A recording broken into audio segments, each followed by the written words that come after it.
Okay, I'm going to show you how to submit a shared Google Doc in Schoology. So I'm going to go to my course, right, and I'm just going to use test assignment. If I was going to use this tell me about your weekend, you can see that I have the submit assignment ready to go. I'm just going to use test assignment because what I'm doing has nothing to do with that. And instead, I've had other revisions, so I'm going to click Resubmit. And I'm going to click on Create. All right. When I go to my project, okay, so we'll say this is what I want to submit. I want to click Share. All right.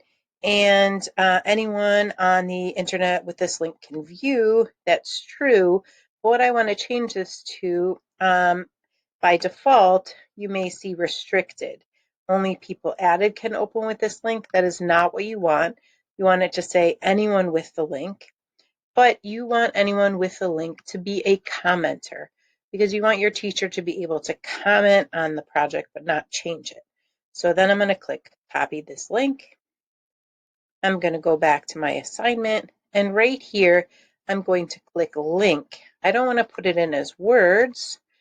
Okay, and then I'm going to say project, insert it, and click project. Now, if I don't put words for the title, it is fine as far as opening the link, but it won't let you put it in without the title. So link to project, insert.